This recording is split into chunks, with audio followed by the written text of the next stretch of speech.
bien, bonjour tout le monde, comment ça va? Bienvenue à la troisième épisode de cette balado-émission de Sur la route de l'horreur. Écoutez, cette semaine, on est super chanceux parce qu'on reçoit Maude Michaud. Maude Michaud, qui est une réalisatrice connue internationalement dans le milieu de l'horreur indépendant. Je connais Maude depuis quelques années, mais avant d'avoir Maude qu'elle va nous rejoindre, on va parler comme habituellement de qu'est-ce qui s'est passé de notre côté dans la semaine côté horreur. Mais avant, je veux juste parler de quelque chose qui s'est passé la semaine dernière. Comme vous avez pu remarquer, Elzumbar a un petit peu exagéré dans ses propos, dit des blagues pas trop le fun qu'on a dû censurer. Donc, on a décidé de punir Elzumbar. Et pour toute la semaine, il n'avait pas le droit de regarder des films d'horreur. Donc, j'espère qu'Elzumbar, tu as compris ta leçon.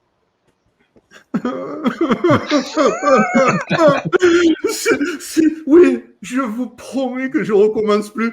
J'en ai marre de regarder mon fantôme d'amour tous les jours. S'il vous plaît, remettez-moi mes films d'horreur. Je vous promets, je ne reverrai plus. C'est bon, t'es pardonné. Pour me faire pardonner encore plus, écoutez les amis, hein, mes amis, oui, mes amis. Je vous fais un cadeau. Écoutez, vous êtes tous les trois. Alors, exceptionnellement, Martin a été tellement gentil avec moi cette semaine que lui, je lui réserve une belle surprise pour une autre journée. Par contre, pour mon ami, mon grand ami Jasmin, et pour mon petit ami, non, allez, je déconne, mon ami Steve, les gars, regardez sous votre siège. Allez-y, regardez sous votre siège. Je vous offre une bonne petite bière. La bière. La bière, ouais. Oui, mais Martin, tu vas avoir mieux la prochaine fois, t'inquiète pas.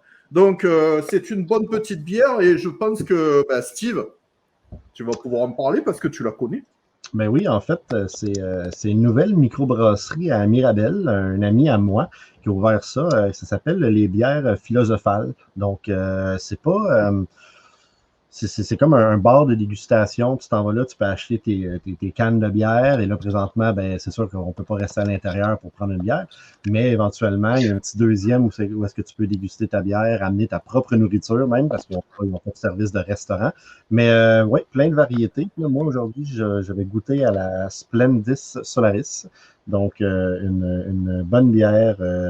6% d'alcool. Fait que j'espère que c'est pas moi qui va dire... Ça va passer tantôt. J'espère que c'est pas moi qui va dire les niaiseries comme Elzumbar la semaine De toute façon, tu dis tout le temps des niaiseries pareilles, ça. Bien, je vais faire encore plus. Là. Je vais boire ma bière dans ma tasse de Frisson TV. C'est pas moi qui l'ai dit cette fois, c'est pas moi. Hein. Merci. Donc, les boys, durant que je coule ma bière, comment s'est passée votre semaine côté horreur, côté horrifique? Qu'est-ce que vous avez fait de bon? Qu'est-ce que vous avez vu? Des coups de cœur? M'a laissé Jasmin commencer avec ça. Oh. Merci. Bienvenue. Pour ceux qui me connaissent, je suis, en plus d'être un fan d'horreur, je suis aussi un gamer, entre guillemets. Effectivement, je ne suis pas quelqu'un d'assidu en avant de ma télé 12 heures par jour en train de jouer des jeux vidéo, mais les jeux vidéo, c'est quelque chose qui a fait partie de ma vie, là, qui a eu une grosse partie dans ma vie. Et il n'y a pas longtemps, on a célébré le 25e anniversaire d'une franchise qui a révolutionné, qui a ramené sur la map un sous-genre qui, depuis là, depuis quelques années, là, on entendait peut-être un peu moins parler, mais je parle évidemment de Resident Evil. Alors, il n'y a pas longtemps, on a célébré là, le 25e, sorti en 96, j'avais 12 ans.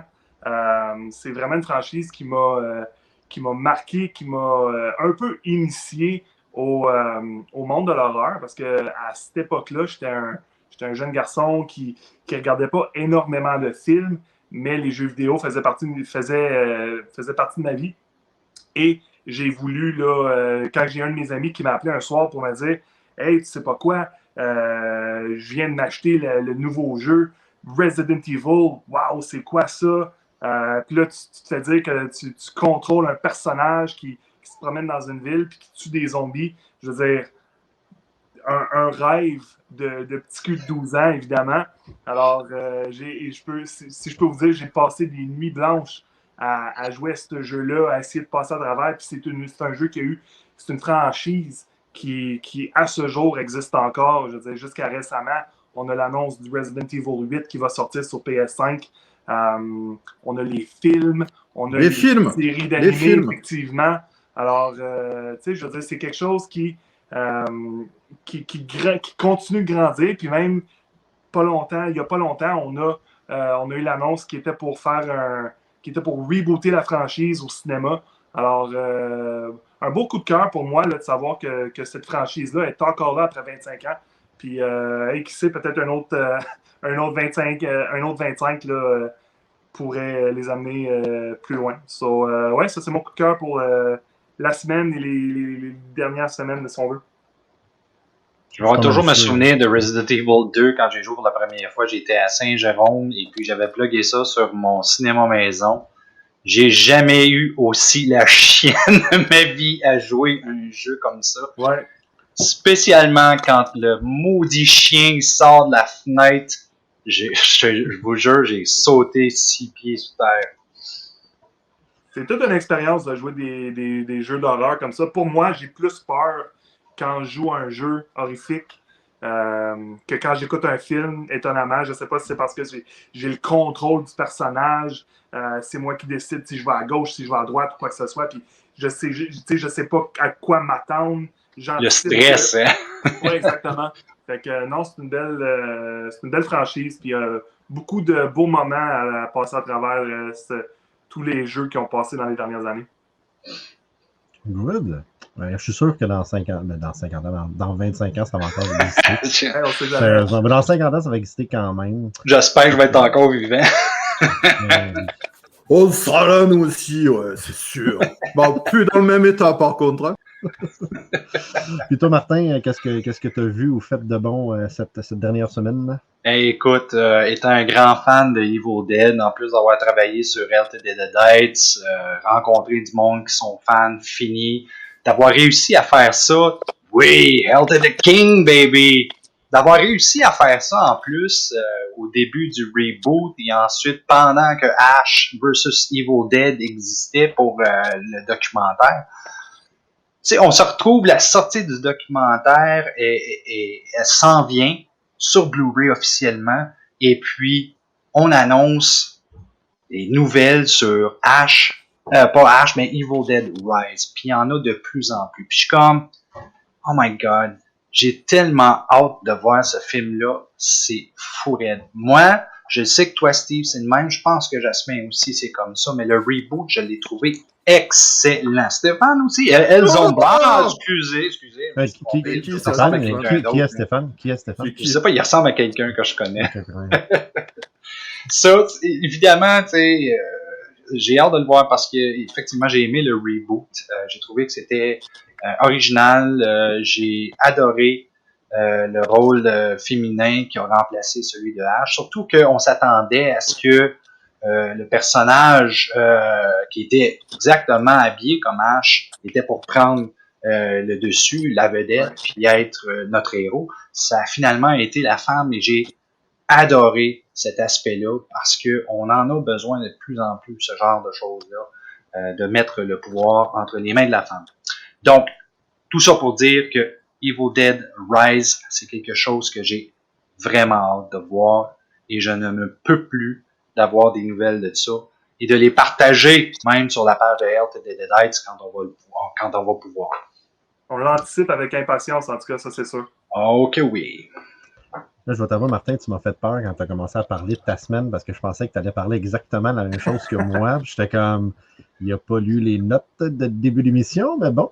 Moi, ben, en fait, je reste dans le documentaire sans vouloir faire d'auto-plugging, mais moi, j'ai pu mettre la main sur le dernier Horror Hound, enfin. Yes. Et ici, on voit Hell to the Deadites sur le front cover. Steve, c'est où qu'on peut la voir, quoi? Ben, en fait, tu vois, moi, c'est un ami, Vincent, qui me l'a pris à Montréal, mais là, Jasmin, tu m'as dit tantôt que toi, tu l'as trouvé à Laval dans un Indigo, fait que Effectivement, c'est pas super quelques copies facile. chez Indigo.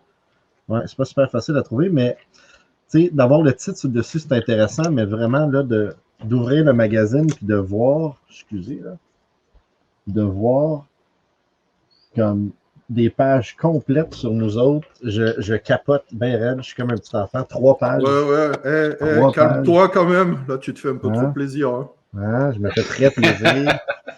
Mais ça fait 3 jours que je l'ai entre les mains, je ne l'ai pas encore lu. Fait qu'il va falloir que je le lise, mais non, écoutez, être dans Horror Hound, c'est comme complètement C'est un rêve surréaliste. d'enfant hein, pour nous autres, Ah je ben, veux dire. Horror Hound, Fangoria, Rumor, il y a Gorzone, Back in the Days et tout, c'est vraiment Delirium.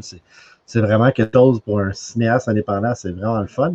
Puis là, quand j'ai eu ça dans mes mains, je me suis dit, parce qu'on a filmé des entrevues pour le documentaire à Horror Hound, puis je me suis dit, OK, il faut retourner là. Il faut retourner là pour Sur la route de l'horreur. Il faut retourner à Horror Hound. Il faut montrer cette convention-là qui est incroyable. Il y a au-dessus de 25 000 personnes qui vont à Horror Hound Cincinnati. C'est gigantesque. Et là, j'ai regardé les prochaines dates. Les prochaines dates, c'est du 10 au 12 septembre. Et j'ai été optimiste et j'ai booké une chambre d'hôtel. Attends. Tu peux pas tout spoiler, hein, quand même. Faut pas exagérer. Non, mais juste un petit peu. Juste un petit peu. J'ai booké une chambre d'hôtel pour qu'on puisse aller à Horror Hound en espérant que les borders, les douanes vont être ouvertes, qu'on va pouvoir aller aux États-Unis, qu'on va tout avoir notre vaccin, au moins la première dose, puis c'est ça. On va pouvoir aller filmer une émission de Sur la route de l'horreur là-bas. Donc, on vous souhaite. Je l'ai déjà, mon vaccin. Et ouais. Moi, tant si longtemps que notre sang ne coagule pas, je suis correct avec ça. Ben, écoutez, c'est le moment. C'est le moment d'avoir parmi nous Maude Michaud. Maude Michaud, comme que je disais, réalisatrice de cinéma de genre au Québec, connue internationalement. Là, je dirais, Maude est connue partout. Donc, Alexandre Blard, est-ce que tu peux nous ouvrir la porte à Maude pour la laisser rentrer sur la route de l'horreur? Salut, hey, Maude. bonjour Maude! Merci beaucoup de l'invitation. Ben, écoute, merci d'être avec nous. Merci d'être avec nous, Alexandre Blard. Écoute, Maude, ça fait longtemps qu'on se connaît, puis je pense que la première fois que j'ai entendu parler de toi, c'était sur un projet qu'on devait avoir commun qui s'appelait Frankenstein Unlimited, une anthologie d'horreur, qu'en fin de compte, ça ne marchait pas dans notre horaire à nous, fait qu'on n'avait pas fait ça. Mais avant Frankenstein Unlimited, tu avais fait d'autres courts-métrages avant, etc. Là. Pour les gens qui ne te connaissent pas, pour les peu de gens qui ne te connaissent pas, là, peux-tu nous expliquer c'est quoi ton parcours, tu arrives de où, comment ça que tu aimes l'horreur, etc. OK. Ben moi, c'est sûr que j'aime le cinéma depuis que je suis toute petite. Vraiment. Moi, c'est ma grand-mère qui me gardait quand j'étais enfant. Je suis pas allée à la garderie. C'est ma grand-mère qui me gardait, puis elle aimait beaucoup le cinéma, tu sais, puis le vieux cinéma. Fait que, tu sais, j'ai été élevée en regardant, tu sais, des Hitchcock, du vieux cinéma hollywoodien, tu sais, les comédies musicales, tout ça, tu sais, les Fred Astaire, Ginger Rogers. Fait que, tu sais, c'est comme, je passais beaucoup de temps avec elle, c'était notre bonding ensemble. Fait qu'elle me faisait regarder plein de ces films-là. Puis, elle me parlait toujours de Vincent Price. Que elle, ça l'avait donc bien marqué qu'elle avait vu un film de Vincent Price et que c'était la maison de cire. C'est comme ça l'avait. Moi, c'était resté dans ma tête d'enfant. Puis j'étais comme, il y avait une espèce de mythe, là, une espèce d'idée autour de Vincent Price. J'avais hâte de voir ce film-là. C'était toujours resté en moi. Puis c'est sûr, en parallèle à tout ça, j'ai toujours été attirée par tout ce qui était un peu bizarre, un peu différent. Ça a commencé quand j'étais vraiment plus jeune, les films de Tim Burton, qui avaient une esthétique un peu plus macabre. Fait que j'étais comme vraiment attirée naturellement vers une esthétique qui était plus macabre. Fait que de la minute que j'ai eu l'occasion de voir un film d'horreur, j'ai tout de suite sauté sur l'occasion parce que ça a comme fait « Ah oui, je vais ouvrir la porte vers ça. » Puis enfin regarder un film d'horreur. Fait que c'est sûr, c'est difficile de vraiment pointer un moment que j'ai vraiment commencé à vraiment regarder des films d'horreur parce que l'intérêt a comme toujours été là dans ma vie. Et l'amour de Vincent Price est resté, bien sûr. Oui. T'as bien quand même un gros souvenir d'un de tes tout premiers films, non? Oui, mon tout premier film que je me souviens d'avoir vu, c'était Poltergeist 3. Wow, je sais même pas si je me rappelle de Oh, Poltergeist. oh, oh. Ça, c'est un sacré souvenir, ça. Mais moi, ce que je me souviens, puis ça m'avait vraiment fascinée, parce que j'étais quand même très jeune quand je l'avais vu. Écoute, la petite fille, elle rentrait dans les flaques d'eau puis dans les miroirs. Puis ça, là, dans ma petite tête d'enfant, là, c'était comme mind blown. C'était l'affaire la plus hot que j'avais jamais vue. Puis là, c'était comme pendant longtemps, j'avais cherché c'est quoi le film de la petite fille qui rentre dans les flaques d'eau puis qui rentre dans les miroirs, tu sais. Parce que je pense, je sais pas, ça allait comme vraiment chercher un aspect de mon imaginaire qui était comme vraiment, qui était pas comme quoi que ce soit d'autre que j'avais vu avant, tu sais. Fait que j'ai vraiment, ça m'a comme vraiment fait embarquer. J'ai des souvenirs d'avoir vu aussi Child's Play, le premier, quand j'étais beaucoup trop jeune et que j'avais une poupée qui ressemblait, que j'ai fait nuit, mettons, que j'avais pas super bien dormi. Je pense que Child Play, je pense que c'est le premier film d'horreur que je me souviens. Ouais. Mais quand je me fais poser la question, je pense que moi aussi, c'est Child's Play. Ma mère me dit tout le temps, t'as commencé à écouter des films d'horreur, t'avais à peu près 8 ans, puis ça a sorti en 87 ou 88, fait que c'est à peu près ça, mais ouais, ça m'avait foutu la trouille Oui, aussi. c'est ça. Puis tu sais, c'est quand tu le regardes avec Imagine. des adultes, là, oui. Moi, j'ai commencé avec Texas Chainsaw Massacre. Vraiment, vraiment bien commencé. Il avait 4 ans, d'ailleurs. C'est un bon début. 3. 3 ans. Fait que, ben écoute, regarde, t'as commencé, tu regardais des films et tout, puis quand est-ce que tu t'es rendu compte que tu voulais faire des films, tu voulais être réalisatrice ou productrice ou être dans le milieu de l'horreur, etc. Parce que tu as fait ton premier court-métrage, je pense en 2007, qui s'appelle Recess. Ben, en fait, c'est ce qui est marqué sur ta fiche Internet Movie Database, je fais mes recherches. Oui. Mais ouais, comment ça a commencé tout ça? Là? Ben, c'est mon premier officiel comme professionnel, parce que le premier court-métrage que j'ai fait, j'avais 16 ans, tu sais, c'était comme en 2000-2001 à peu près, là. Ça a commencé parce que quand j'étais vraiment, je pense que je me souviens, j'avais comme 14 ans, je m'étais assise avec mes parents, j'avais dit, papa, maman, je veux devenir réalisatrice dans la vie, puis on a fait, OK, c'est ce qu'on peut faire, genre, tu sais, comme pour t'aider. Mais tu sais, dans ce temps-là, j'aimais beaucoup, tu sais, comme je disais, j'aimais beaucoup le cinéma, j'aimais beaucoup les films. Je faisais du théâtre, j'aimais la lecture, j'aimais écrire des histoires. Tu sais, j'aimais créer des histoires. Fait que pour moi, faire du cinéma, c'était comme un amalgame de tout. Tu sais, il y avait de l'aspect comme théâtral que j'aimais, que je trouvais quand même intéressant. Tu sais, comme l'idée tu sais, comme des textes de scénario. Il y avait l'idée de créer une histoire sans nécessairement que ça soit d'écrire un livre. Tu sais, fait que ça a vraiment comme tout amalgamé ça. Fait que je me suis mis à vraiment expérimenter avec la caméra de mon père. Puis, ben, tu sais, dans les 90s, quand j'ai eu mon adolescence, c'était l'époque de l'âge d'or du cinéma indépendant américain, là, tu sais, avec tout ce qui est sorti de Miramax, Tarantino, tu sais, vraiment comme les Kevin Smith et tout ça. Fait que, tu sais, ça a été comme pas mal ma diète cinématographique, là, qui a comme vraiment fidé cette idée-là. Fait que c'est sûr que quand j'ai commencé au tout début, mes premiers cours, c'était plus des drames. C'était plus genre, j'essayais à peu près tout. J'essayais de faire le film de gangster que le monde fait avec du monde de 17 ans, puis personne qui a l'air d'un gangster, puis que c'est juste cliché à l'heure. T'as pas essayé les films d'amour par hasard, non? Parce que là. Non, ça, j'ai jamais été intéressée. Puis ben c'est ça, je dirais, mais l'idée, puis c'est drôle parce que dans ce temps-là, je me disais, j'avais de l'intérêt pour l'horreur, mais on dirait que je savais pas comment commencer. J'avais l'impression que c'était compliqué, c'était difficile, c'est impossible à faire parce que je connaissais rien aux effets spéciaux, j'avais pas de budget. Fait que, tu sais, pour moi, c'était comme, ben, je vais continuer de faire des films. Puis, à un moment donné, Recess, celui que tu parles, c'était un de mes projets que j'ai fait, un de mes projets finaux à Concordia. Ça a été ma première fois que je me suis osée essayer de faire de l'horreur. C'était dans le temps, j'écoutais beaucoup de films d'horreur japonais. C'était à l'époque, l'âge d'or du J-horror, un peu. Ça, je trouvais que c'était des films qui étaient un peu plus lents, qui étaient un peu plus atmosphériques. Fait que ça m'a comme donné l'envie de l'essayer en me disant, ben, tu sais, j'ai pas nécessairement besoin d'avoir 3 litres de faux sang pour faire mon film. Tu sais, je peux faire de quoi qui est comme creepy. Puis ben là, une fois que j'ai comme commencé sur ce volet, après ça, j'ai juste comme continué. Puis c'est comme. Une fois qu'on goûte à l'horreur, là, en tant que cinéaste, on n'est plus capable d'arrêter. Non, c'est ça. C'est mon amour, là. J'étais comme, oh, à la bière aussi, c'est pareil. Fait que tu as fait plein de courts-métrages, en fait. Puis là, ensuite, tu as fait ton premier long, At the Door, qui en fait raconte l'histoire c'est un genre de huis clos avec 2 personnages. comment tu as fait ça complètement indépendant, je présume. Là. Comment c'est venu sur le sujet, sur la table? Je dirais que autour de ces années-là, dans les 2-3 années avant que j'ai commencé à faire à The Door, c'est là que mes courts-métrages roulaient pas mal en festival. J'ai rencontré d'autres, des réalisateurs, réalisatrices qui avaient fait des premiers longs-métrages avec pas de budget ou très peu de budget. Puis on dirait que, je sais pas, tu sais, dans ma tête, je me disais toujours, tu sais, tant que j'ai pas de budget, je m'essayerai pas à faire un long. Tu sais, j'attendais comme que l'opportunité arrive. Puis c'est à force de rencontrer puis de voir des success stories, puis de rencontrer du monde qui l'avait fait.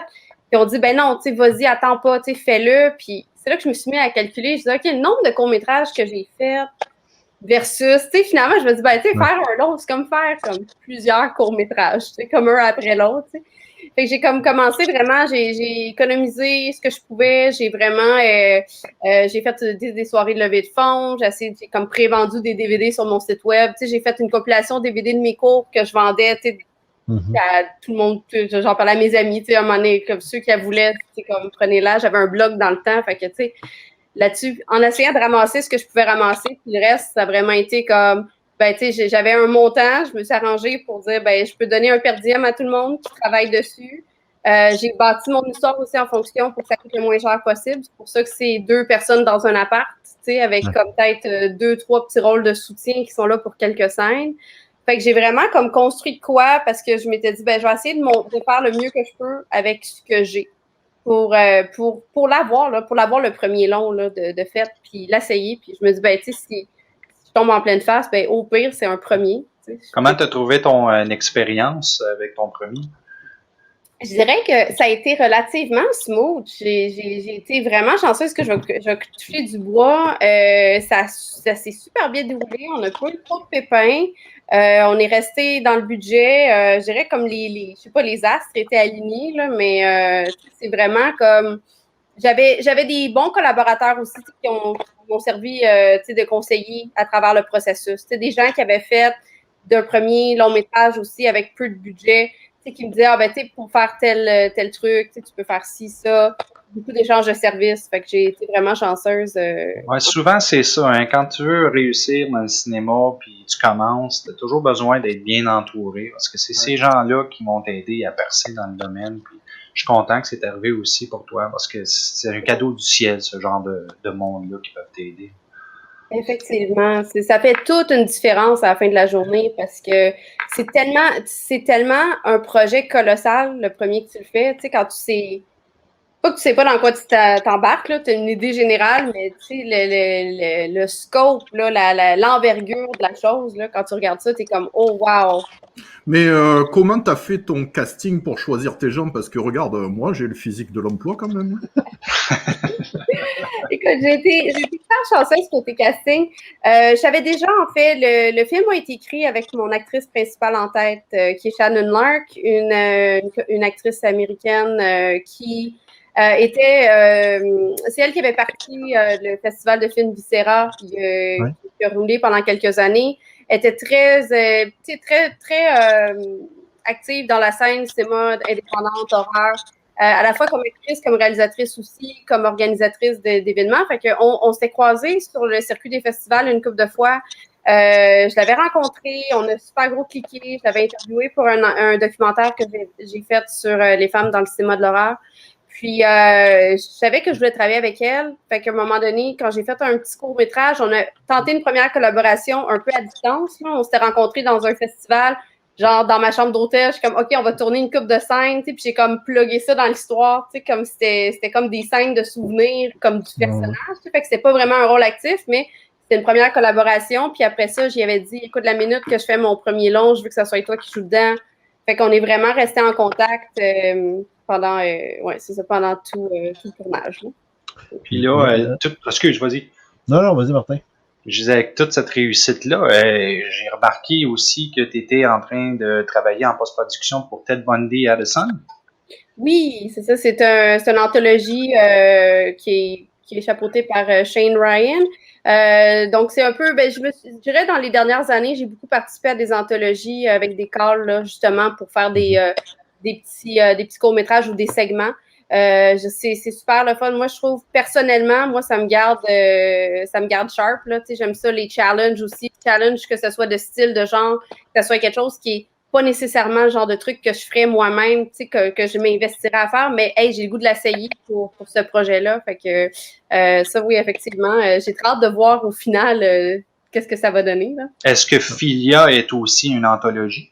C'est aussi une anthologie. Oui, exactement. Oui. Je suis un fan des anthologies, puis là, je travaille sur Québec d'Eden. C'est peut-être une autre que tu pourrais faire partie des personnes qui réaliseraient un segment, mais bon, on en parlera éventuellement, peut-être, en tout cas. Mais je voulais revenir sur, tantôt, tu parlais, tu as fait un documentaire sur les femmes dans le milieu de l'horreur. Tu es beaucoup impliqué dans le Woman in Horror, qui est comme un terme que pour moi a comme évolué dans le sens que avant, quand on parlait de femmes dans le milieu de l'horreur, tout le monde parlait des Scream Queens. Ah, les Scream Queens, ah, il y a Michelle Bauer, Debbie Rochon, nanana. Puis on dirait que ce terme-là c'est comme effacé, puis il a comme évolué à Woman in Horror, qu'une femme dans le milieu de l'horreur, c'est pas juste une Scream Queen, c'est pas juste une fille à l'écran qui va être une Final Girl ou qui va crier, mais il y en a aussi en arrière de la caméra, puis il y a comme un gros mouvement. Puis c'est ça, t'es beaucoup impliqué là-dedans parce que tout le monde te connaît. À chaque fois que je parle à quelqu'un, tout le monde, il y a même des fois qui me disent ah, tu dois connaître Maude Michaud, elle reste à Montréal aussi. Fait que c'est quoi c'est quoi le milieu présentement? C'est quoi la différence entre quand est-ce que tu as commencé à faire de l'horreur indépendant et présentement où est-ce que ça a comme explosé? Là? Mais moi, je dirais c'est la différence que j'ai vue, c'est qu'il y en a vraiment beaucoup plus maintenant. Je pense que où est-ce que le mouvement de Women in Horror c'est venu, puis pourquoi ça a pris autant d'ampleur, c'est que comme n'importe quoi, tu avais le monde qui est comme t'es hardcore, comme genre moi, que ça fait longtemps que j'en fais, puis c'est pas grave, tu sais, j'y vais dans des festivals, puis j'ai pas peur, puis j'essaie quand même de faire ma place. Mais tu sais, il y a du monde aussi, je pense à moi quand j'ai commencé, que moi justement qui osais pas de faire des films d'horreur parce que X, Y, Z, je m'inventais plein de raisons, tu sais. Je pense que si j'avais été peut-être dans un festival, j'avais vu quelqu'un d'autre, une autre femme comme moi qui aurait fait de quoi avec peu de moyens ou avec les moyens du bord, ça m'aurait encouragé de dire hey, c'est cool, ça rend comme l'idée un peu plus accessible. T'sais. Puis l'idée derrière Women in Horror, c'était vraiment de montrer aussi, parce que oui, les Scream Queens sont très établis, tout le monde, on les connaît, tout le monde les aime. Sauf que, tu sais, à un moment donné, c'est le fun de voir que, OK, c'est pas la seule place de la femme dans le cinéma d'horreur. Tu sais, il y a des femmes qui écrivent, il y a des femmes qui réalisent, il y a des femmes qui font des effets spéciaux, tu sais. Fait que c'était vraiment un peu de mettre de la visibilité. Puis aussi, parce que, tu sais, justement, on est très peu, comment tu fais que ça manque, oui. Ça manque de gros barbus là-dedans, moi, je le dis. Effectivement. Mais, tu sais, tu vois, tu parlais qu'il n'y a pas juste la Scream Queen puis tout. Tu sais, quand tu regardes au Québec, là, je suis sûr qu'il y a vraiment beaucoup de femmes puis de filles qui jouent puis qui font de l'horreur. Mais quand tu demandes au monde dans le milieu, c'est qui les femmes de l'horreur au Québec, c'est Maude Michaud puis Isabelle Grondin. Il y a juste comme vos deux noms qui ressortent, puis je trouve ça dommage parce que on a tellement un beau milieu au Québec, puis c'est vraiment juste tout le temps vous deux qui ressortent. Je pense que c'est difficile de prendre sa place, en fait, ou c'est sûr, oui, c'est comme n'importe quoi, c'est difficile, c'est parce qu'à un moment donné, il faut que le travail se démarque, c'est sûr que puis on se le cachera pas, c'est difficile, je pense, pour n'importe qui est nouveau, qui commence, parce qu'il y a de plus en plus de gens qui en font, fait que, tu sais, se démarquer dans la masse, déjà, c'est une assez grosse tâche. Je dirais l'avantage d'Isabelle et moi, c'est que ça fait très longtemps qu'on en fait. Fait que, je pense qu'on a comme on a les années derrière nous. C'est pour ça que notre nom a circulé. Mais moi, au tout début aussi, moi, ça a pris des années avant que même mes cours, ils jouent au Québec, là, n'importe où. Là. Mes cours ont joué ailleurs avant de jouer ici. Fait que, c'est vraiment comme une question. Je pense aussi que la scène de l'horreur n'est pas nécessairement super grosse si on regarde au Québec qu'est-ce qu'il y a au niveau de possibilités de présentation de films. Fait que, c'est sûr qu'il y a beaucoup de facteurs qui rentrent en ligne de compte. Mais il y a un gros problème, par exemple, par rapport au financement qui va au Québec. On dit, mettons, je sais pas, la SODEC. La SODEC, là, dès que tu leur présentes un projet qui est lié à l'horreur, là, ils ont tendance à reculer pas mal rapidement, à moins que tu aies un gros nom. Même chose pour l'Office national, même chose pour Téléfilm Canada. Ils ont de la difficulté à mettre leur confiance là-dedans. Et je trouve ça de valeur parce que écoute, tu sais, je suis sûr qu'eux autres, ils te donneraient de l'argent, là, pour financer un gros film d'horreur, ça serait extraordinaire, tu sais. Puis j'aimerais ça qu'ils réalisent qu'il y a de l'avenir là-dedans. Les Affamés, là, ça a été un bon exemple de très bon film d'horreur qui a passé. Ça joue ça aussi dans la balance, je pense. Ben, je pense qu'il y en a, je pense qu'il y en a de plus en plus des films de genre. Ouais, Je pense qu'il y en a de plus en plus qui sont financés côté scénarisation, mais c'est quand que ça arrive vraiment à la production c'est comme plus difficile. Mais moi, qu'est-ce que j'aimerais ça voir? C'est à place de donner 4 ou 3, 2, 3, 4, 5 millions à un film pour se faire, faites juste prendre là, 200 000 là, puis donner ça à 5 ou 10 réalisateurs différents pour qu'ils vous fassent un bon film de genre. Là, puis je suis sûr que ça aiderait vraiment le milieu, mais bon. Toi, tu dis ça parce que tu lances un appel, je suis sûr. Ah bon, je lance un appel, ben oui, c'est sûr, je lance un appel pour tout le monde. Aussi bien en profiter. C'est officiel, tu sais.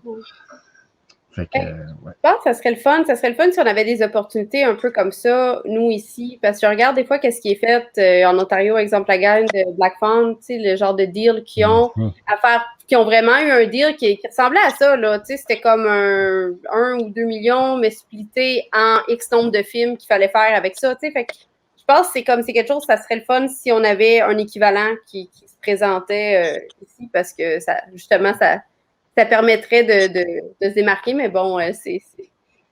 Mais en même temps, c'est drôle, tu sais, on parle de ça, puis on se le cachera pas, là, la communauté de l'horreur au Québec est très serrée, tu sais. On se connaît beaucoup au Québec, ceux qui sont fans d'horreur, ceux qui sont cinéastes d'horreur, et je réalise aussi en même temps que à cause de ça, on commence tranquillement, pas vite, à se prendre les mains et à s'entraider entre nous autres.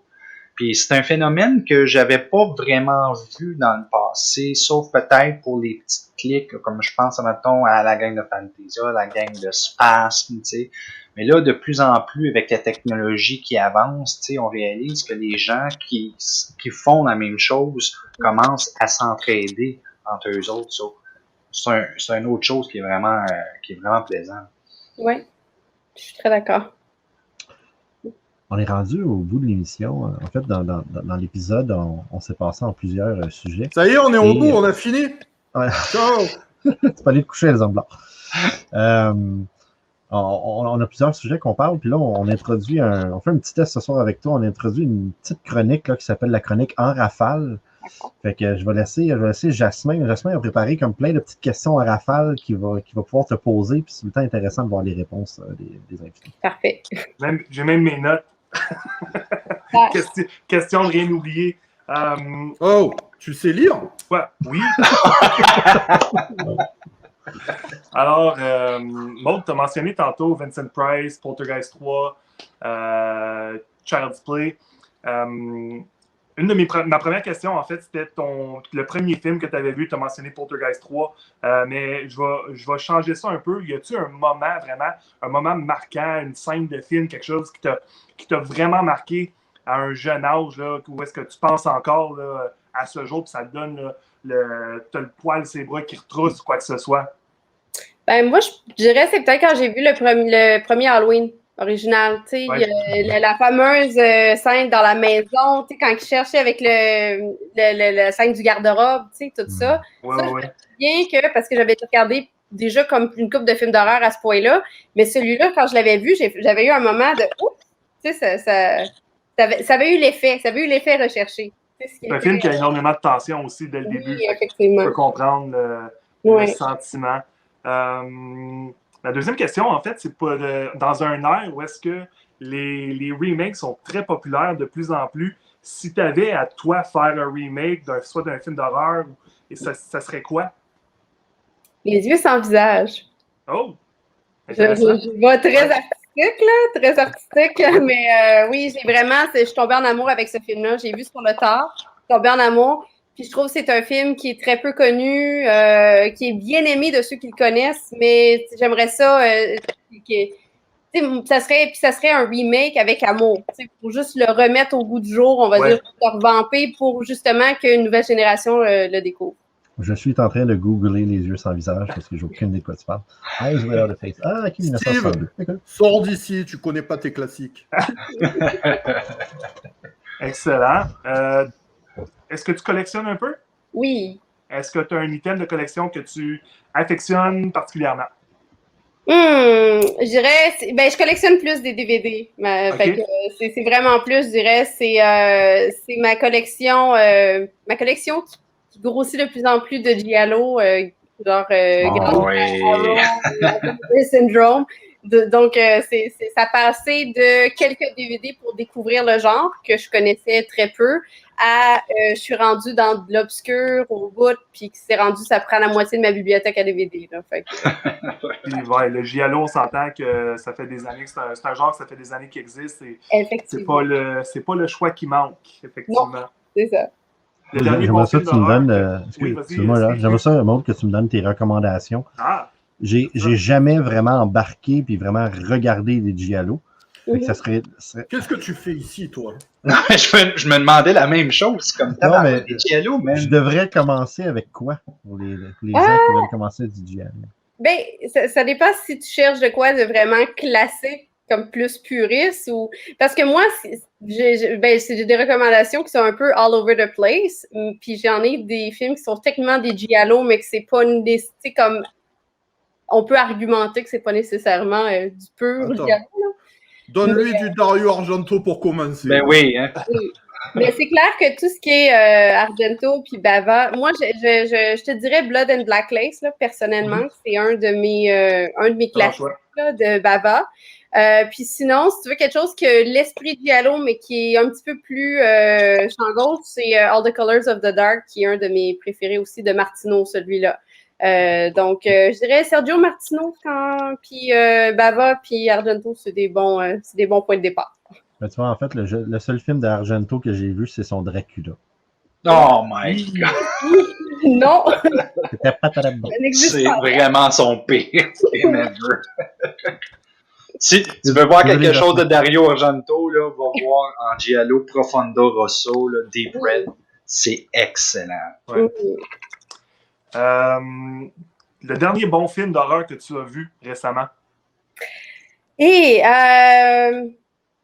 je dois dire que c'est difficile à répondre parce que je regarde surtout du vieux stock. Puis là, avec la pandémie, je me suis comme plus ou moins tenue à jour. Je vais dire, dans des films récents, je vais plugger une consoeur réalisatrice, mais j'ai vraiment aimé Slacks de Elsa Kephart. Donc, Cool. je dois dire que sur le coup, ça prend un gros suspension of disbelief, là, mais le film, là, il rentre au poste puis il fait bien la job, là, je trouve. En tout cas, j'ai Original. Ouais. Cool. Disponible sur Shudder en plus depuis le 18 mars. Et ma dernière question, puis c'est une question bien simple. Si tu avais à choisir, ça serait quoi ton film d'horreur préféré? C'est difficile, mais je vais y aller avec ma réponse classique qui est l'original de Black Christmas. Oh, yes! Oh! Vraiment, ma tradition du temps des fêtes. Bon petit film canadien. Ouais. Mais il est bon, puis il a bien vieilli. Moi, j'en fais mon devoir de le faire découvrir à plus de gens possible. Et de le réécouter à chaque Noël. Ah, Oui, exactement. La tradition, c'est dans le temps, là, soit 23-24, là, habituellement, c'est ma petite soirée Black Christmas que je me fais. Là, fait que, ouais. C'est très convenable. Suivi de Die Hard, non? Okay. Pardon? Suivi de Die Hard. Non? Ben, c'est tout pour les questions. Merci beaucoup pour les réponses. Pas trop. C'est bon, Jasmine, c'est bon, t'as été bon sur ce coup-là, ça va. Merci. Donc là, après les questions... Là, stop. Ouais, parce que t'as manqué ton cue, Elsa Blanc, hein? Faut que tu suives. Arrête de boire de la bière, suis. Mais non, je peux pas arrêter, tu rigoles ou quoi? Mais non, vous êtes fous, c'est ma vie, la bière et les films d'horreur. Sinon, je fais quoi? Moi, je vis aux enfers. Il n'y a rien d'autre à foutre. Donc, voilà, c'est ça que je fais. Mais je pense qu'on va écouter Mon fantôme d'amour encore longtemps, toi. Non, ça suffit. Moi, par contre, je vous présente la chronique. All right, here we go. It's time for n'importe quoi dehors. N'importe quoi dehors. N'importe quoi on the road of the terror. Là, Maud, pour, C'est ça. tu savais pas, mais c'est la première fois, nous, qu'on voit le thème de la chronique n'importe quoi. Alors, comme tu peux voir, c'est n'importe quoi. C'est C'est- de toute beauté. C'est Rémi Fréchette qui a fait le thème. Rémi est venu sur notre émission pilote, le premier épisode, puis il y avait la chronique n'importe quoi, puis à un moment donné, on se parlait, puis j'ai dit, parce que Rémi il a fait beaucoup de vidéos avec de la musique durant la pandémie, j'ai dit, hey, tu devrais nous faire un thème n'importe quoi, j'ai dit sans blague, puis il nous est arrivé avec ça. Fait que voilà, c'est très drôle, mais écoute, Moi, la chronique, j'adore. ouais, la chronique n'importe quoi, en fait, c'est vraiment une carte blanche à Jasmin, Martin ou moi, tout dépendant des semaines. Et cette semaine, ben, c'est Martin qui va nous parler. Tu vas nous parler de quoi, Martin, dans Hey, écoute, ça donne bien. On est avec Maud, puis j'ai décidé justement de parler des femmes dans le monde de l'horreur. Tu sais, on parlait tantôt des Scream Queens. Tu sais, comme Maud disait, Scream Queens, on ne les voit plus de la même façon, hein, parce que c'est pas seulement des femmes qui crient qu'on veut. Maintenant, on veut que le pouvoir soit donné dans les mains de la femme. Mais ceci dit, tu sais, dans les Scream Queens, il y a des personnes qui ont marqué notre vie, qui ont marqué le domaine de l'horreur. Tu sais, je pense, entre autres, tu parlais de Déby Rochon tantôt, qui a fait comme 259 films. Là-dessus, je ne sais même pas combien de films d'horreur qu'il y a. On pense à Linda Blair qui a fait L'Exorciste, puis qui a même obtenu une nomination pour un Oscar en tant que Best Supporting Actress. Là, c'est pas n'importe quoi. Puis en plus, elle a continué plus tard avec plusieurs autres films d'horreur. Tu as Barbara Crampton qui fait encore des films d'horreur en tant qu'actrice. Tu as Linnea Quigley qui a fait je sais pas combien de centaines de films d'horreur. Sarah Mitchell Gellar, Neve Campbell, Sigourney Weaver, Heather Langenkamp. Puis la plupart des femmes que je nomme là-dedans ont souvent eu un rôle en tant que survivante, en tant que combattante aussi. T'sais. Si on prend le rôle de Sigourney Weaver comme Ripley dans Aliens, je veux dire, qui a pas plus kick-ass que elle, je veux dire, je voulais être Ripley, moi, quand elle jouait dans Aliens, c'est comme, ah man, surtout le deuxième de James Cameron, Toi, tu voulais être Ripley? Pourquoi pas, tabarnouche? C'est bien mieux que moi. Moi, je serais caché dans mon coin en train de mâchouiller mes ongles tellement j'aurais peur, tu sais. So, avec ça, tu sais, on avance, on est rendu, tu sais, en 2021 et on réalise qu'il y a de plus en plus de films qui est fait par des femmes. Et c'est important, ça. Parce que la vision des femmes dans le domaine de l'horreur, c'est rafraîchissant. Vraiment rafraîchissant. Ça apporte des nouvelles idées et ça apporte aussi plus de contenu aux personnages qui sont dans leurs films. Surtout les femmes. Et j'aime ça. Dans le passé, tu sais, on avait quelques femmes qui faisaient des films d'horreur en tant que réalisatrices. Je pense entre autres à Amy. On est dans une chronique du n'importe quoi. Tu es en train de dire que c'est n'importe quoi que les femmes font des films d'horreur. T'as intérêt à défendre les femmes. Non, on parle de ce qu'on veut. C'est pas la même chose, mon zombie. Tu sais, je pense à The Slumber Party Massacre qui avait été fait par Amy Holden, Blood Dinner qui avait été fait par Jackie Kong, Near Dark, Pet Sematary qui est un des meilleurs films de Stephen King qui a été réalisé par Mary Lambert. C'est pas n'importe quoi. Tu le voyais là, c'est comme pourquoi est-ce qu'à ce moment-là, vous n'avez pas donné plus de films d'horreur aux femmes? Ils vous donnent quelque chose d'extraordinaire. C'est important de leur donner la chance. Et là, le temps a commencé à avancer et puis les gens ont commencé à réaliser dans le domaine de la production que les femmes, ils savent faire des bons films d'horreur. Ils savent que ça donne de très bons résultats. Puis là, on a commencé à voir des choses comme American Psycho de Mary Aaron, qui est un de mes meilleurs films d'horreur et tellement classique maintenant. tout le monde sait c'est quoi American Psycho. C'est même, je dirais, le film qui a lancé la carrière de Christian Bale. T'as Jennifer's Body, qui est un autre excellent film. T'as American Mary. On parle des Soska Sisters. Les Soska Sisters représentent vraiment une puissance extraordinaire pour ce qui est des femmes dans le domaine de l'horreur. Et elles vont continuer à en faire, puis je crois toujours que ça va être de très bons résultats. C'est juste encore là de valeur. C'est bon, on a compris. Je pense que t'aimes les femmes, on a compris. C'est ce que je suis en train de dire. Un peu, là, parce que là, c'est trop, Martin, c'est trop. T'es trop gentil, mon gars, t'es trop gentil. Je comprends. Alors, si je comprends bien, Zombler est en train de me dire que mon temps est terminé, donc je voudrais quand même... Perspicace, le gars! Je voudrais quand même finir là-dessus en disant que je suis content qu'il y a de plus en plus de femmes dans le domaine de l'horreur et j'ai vraiment hâte de voir le nouveau Candyman qui a été réalisé par Nia DaCosta. Je crois sincèrement que ça va vraiment à côté de l'original, sinon être meilleur. Ça, c'est un statement parce que l'original, c'est un classique, mais j'avoue que la bande-annonce du nouveau Candyman a l'air vraiment excellent. Puis, tu sais, on parle tantôt, tu as nommé Debbie Rochon. Puis moi, je veux raconter mon anecdote. La première fois que j'ai vraiment rencontré Debbie Rochon, parce que Debbie, écoute, pour tous les fans de films d'horreur indépendants des années 2000, Debbie Rochon, c'était l'actrice qui jouait dans plein de films, dans tous les films. Elle était dans Roméo et Juliette, elle jouait dans... C'est fou. Tu disais presque 250 films, je crois, tantôt, Martin.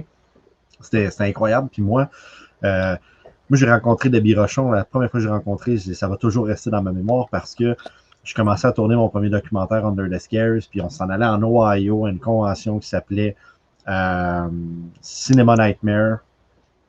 Et on s'en allait à cette convention-là, puis je me rappelle d'avoir approché Debbie Rochon en disant « Écoute, je m'appelle Steve, je viens de Montréal, on fait un documentaire sur les films d'horreur indépendants, est-ce que tu voudrais faire une entrevue? » Puis Debbie, elle est incroyable, tu sais. Elle est tellement généreuse, oui, pas de problème. Quand est-ce qu'on fait ça durant le week-end? Et c'est Twisted Nightmare, désolé le nom de la convention, qui n'existe plus malheureusement. Et les organisateurs, ils avaient gardé une pièce, on faisait toutes nos entrevues là. Puis Debbie est arrivée, tu sais, je suis personne, là, je suis vraiment personne pour elle, mais elle trouvait ça important de venir s'asseoir. Elle nous a donné une entrevue comme complètement incroyable. Une entrevue complètement incroyable. Elle nous a parlé de trucs qu'elle avait jamais dit à personne d'autre. Elle nous a conté comment que un accident sur un plateau de tournage a tué sa carrière mainstream. En fait, Debbie était sur un plateau en train de tourner une scène et il fallait qu'elle stab un mannequin avec un couteau.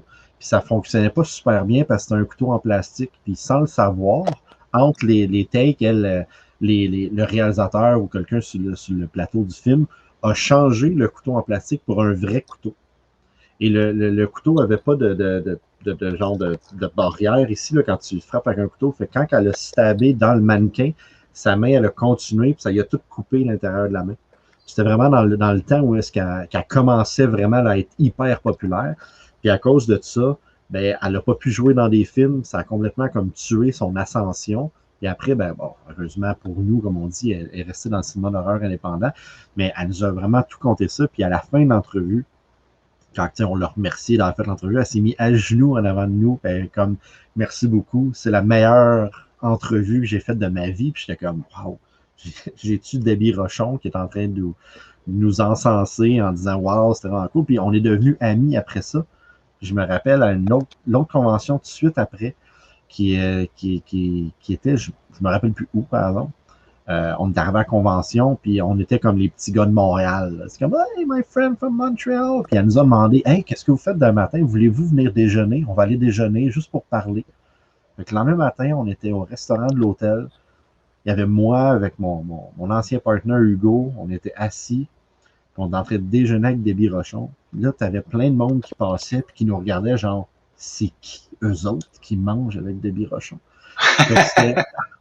C'était le feeling, ça fait penser un peu, Martin, à notre feeling quand on a été à Horrorhound Hop, hop, avec hop, les hop, Ladies hop, of hop, hop. Un peu trop Oui. là. On a dit une anecdote, pas 200. Moi, j'aimerais bien me poser la question à Maude. Est-ce que tu as une bonne anecdote pour nous raconter? Une anecdote par rapport à n'importe quoi ou. Oh, on vient de mélanger les chroniques. N'importe quoi, faut pas exagérer là. Un film d'horreur, par exemple, je sais pas. Quelque chose Quelque chose de PG-13, genre. Oui, Mais- non, mais je peux vous raconter Festival, l'anecdote des joies de faire un long métrage indépendant qu'on tourne chez soi. À la fin de mon film, ben, il y a une scène où est-ce qu'il y a quelqu'un qui se fait se battre assez sauvagement avec une planche de 2x4 puis des clous. Puis, bien sûr, ça requérait beaucoup de sang qui revole partout. Et ben, c'est ça, j'ai tourné ça dans mon salon.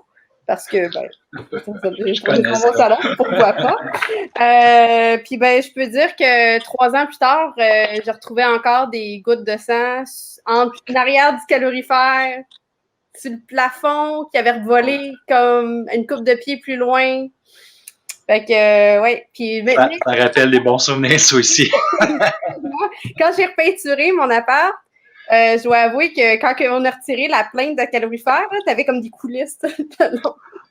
Fait que ça, je me suis dit, une chance que c'est moi qui l'ai fait, puis que j'ai pas juste sacré mon cas de là, tu le laisses, c'était comme vraiment. Ça aurait été très drôle. T'imagines un nouveau qui arrive, il défait tout, il y a du sang partout. Exactement. Mais je peux dire gros merci à mon gars des effets spéciaux. Il fait un sang magique qui se nettoie très bien. Fait que là, il devrait plus en avoir. Techniquement. Ça fait un bon 8 ans que ça a été tourné. J'en ai pas retrouvé là, des dernières années. Mais j'avoue que ça aurait pu être drôle, le nouveau locataire qui arrive avec des traces de sang puis il regarde le propriétaire. T'as-tu oublié de me dire quelque chose par rapport à l'appartement? Y a-t-il quelqu'un qui s'est fait tuer ici? Effectivement.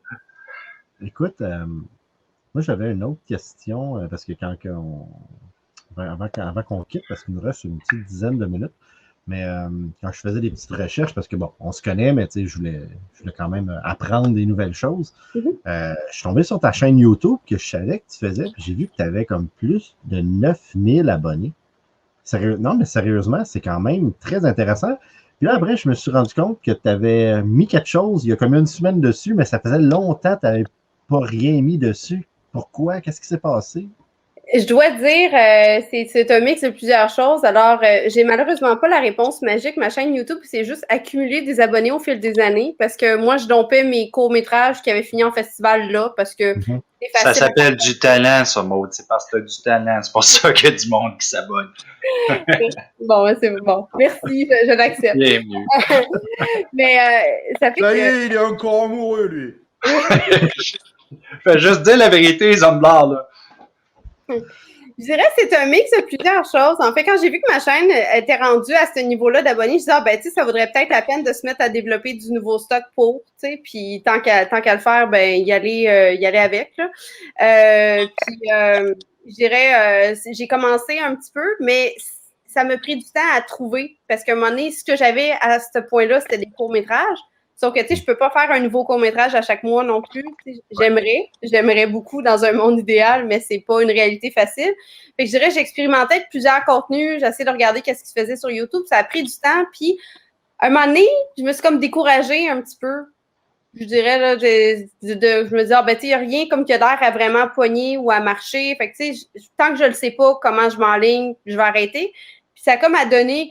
Puis après ça, la pandémie est comme arrivée en même temps. Puis j'ai comme un backlog de stock à monter. Sauf que, tu sais, à un moment donné, ben, tu sais, il y a des projets plus importants qui prennent le dessus. Fait que j'ai encore un backlog. J'avais fait 3 épisodes d'ailleurs avec un des acteurs, l'acteur principal de mon film At the Door, qui connaît très peu le cinéma d'horreur, que j'ai fait regarder des classiques qu'il n'a jamais entendu parler, puis qu'on en parle pendant 1 heure, tu sais, tout ça. Ah, c'est cool, ça. Fait que c'est juste, c'est à ce point-ci, c'est une job de montage.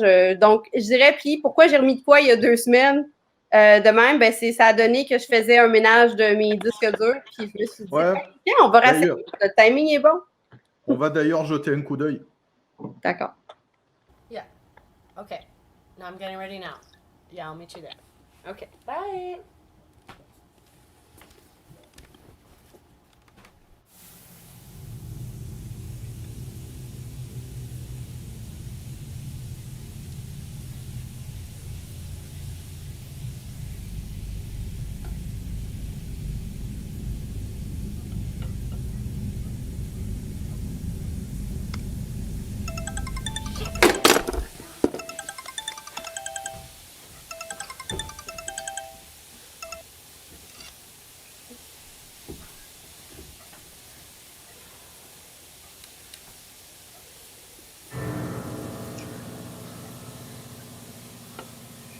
Maud, est-ce que je me trompe quand je dis que la source d'inspiration serait peut-être Halloween dans ce cas-ci?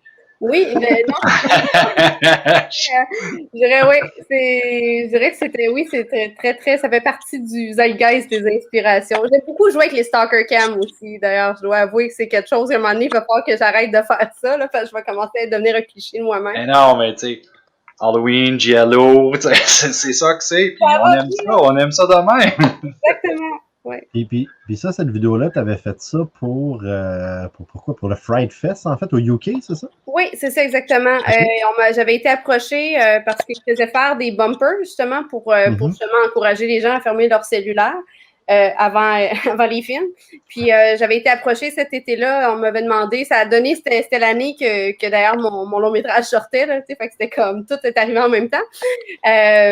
Puis on m'avait demandé si je voulais faire un bumper. Je dis oui, parfait. Puis c'est la première idée qui m'est venue en tête. Ça a été tourné en 2 heures un vendredi soir, là, tu sais.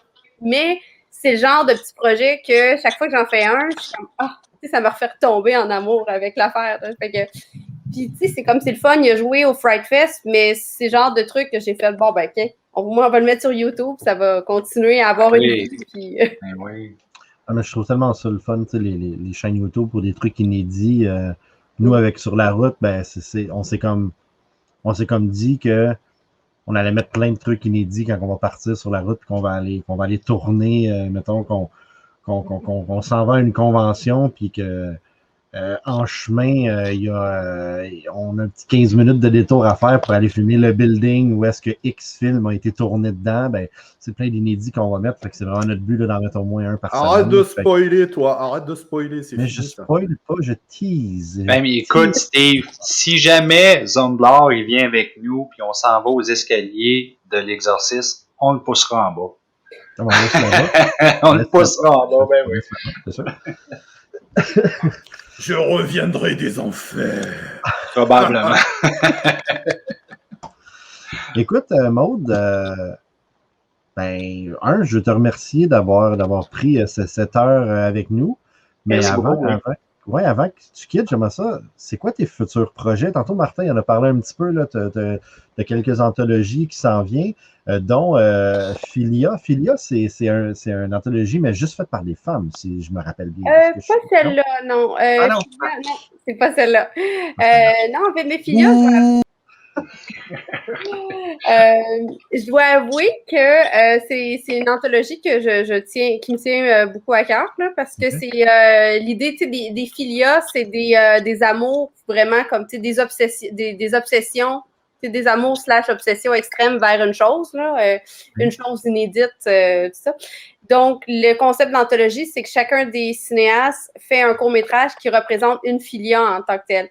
Puis, le mot d'ordre pour faire cette anthologie-là, c'était de l'horreur, mais artistique. Donc, moi, ça m'a vraiment comme... Je me suis... donc, j'ai flexé mon muscle un peu plus artsy que je n'avais pas fait depuis une couple d'années. Là. Donc, j'ai eu du fun avec ça. Sinon, ben, mes projets, j'étais censée tourner un nouveau court-métrage quand COVID est arrivé l'an dernier. Donc, malheureusement, c'est sur la glace jusqu'à ce qu'on puisse tourner à nouveau. Mais j'ai un court-métrage qui est prêt à être tourné. Puis sinon, j'ai 2 scénarios de long-métrage qui sont en développement à différents niveaux. C'est juste une question de, tu sais, c'est beaucoup de questions sans réponse dans un avenir incertain, là, avec la situation de la COVID. Disons, ça a comme tout mis pas mal sur glace, là. Mais sinon, j'essaie, je continue. C'est sûr, ça, c'est des projets un peu plus professionnels pour lesquels j'aurais un budget un peu plus substantiel, que je travaillerais comme avec une boîte établie. Là. Donc, mais tu sais, c'est encore comme, tu sais, dans l'incertitude, quand on est en développement, il n'y a rien de confirmé. Sinon, je commence à penser à peut-être faire un autre long complètement indépendant, peut-être un petit giallo dans le Vieux-Montréal, tu sais, je sais pas. Oui. Moi, je commence je sais pas, à chaque fois que je vais prendre des marches, là, je me dis, ça ressemble pas mal, ça pourrait être cool. Fait que... T'en feras 10 de suite s'il faut. Même giallo, amène-moi ça. Mais c'est ça, je dirais, j'ai beaucoup, c'est un peu, je suis un peu rendue à ce point-ci j'ai passé beaucoup de temps à écrire, à démarcher, à développer des projets, à essayer de faire, de rentrer dans ma machine, au point où j'ai rien vraiment fait, sauf les contributions à des anthologies. Fait que j'ai hâte de refaire un projet qui est vraiment à moi, qui est un peu plus, qui a un peu plus de matière. Donc, en espérant que dès que la pandémie se résorbe, ça arrive. Je suis même pas inquiète pour toi, ça va arriver. Merci. On a tous hâte de commencer à tourner. Donc, nous, on a hâte de commencer à tourner le show de TV. Mais écoute, Maude, merci beaucoup d'avoir, comme encore, d'avoir passé une heure avec c'est nous. quoi? Mais Non, si non. tu veux. C'est quoi ce merci Maude? Non, moi, je dis comme Martin. Il n'y a pas que Martin qui est amoureux. Et je parle autour de tout le monde. On t'aime, Maude. On t'aime. Ah J'espère que ça va valoir la peine de le détacher, lui. Je suis en bas des marches de l'exorciste. Donc, écoute, merci encore une troisième fois. Et écoute, j'espère que tu t'es amusé. Puis, vraiment. puis quand tu veux, tu reviens discuter avec nous. Peut-être qu'à un moment donné, on pourrait faire une balado-émission avec plein de femmes du milieu de l'horreur à Montréal. Ça pourrait être super intéressant. Pour vous dire, tout le monde, allez sur notre YouTube. Sous l'émission, on a fait une playlist avec tout ce qu'on a parlé durant l'émission. On va vous rajouter plein de vidéos, les courts-métrages de mode, etc. Fait que vous allez pouvoir voir ça. Puis la semaine prochaine, on reçoit Maurice Devreau. Maurice Devreau, qui pour moi a fait un des meilleurs films d'horreur québécois avec End of the Line, qui est un film complètement splendide, qui va venir nous parler de sa nouvelle, son nouveau bébé. Il fait longtemps que Maurice n'a pas fait de film, qui s'appelle Clan of the Devil de Sweeney Bean Saga. C'est un espèce de gros comic book que je pense que ça fait au moins 7-8 ans qu'il travaille dessus. Ça va être super intéressant. Maurice fait toujours des super bonnes anecdotes. Donc, tout le monde, merci. Je vous dis merci et on se voit la semaine prochaine. Merci beaucoup.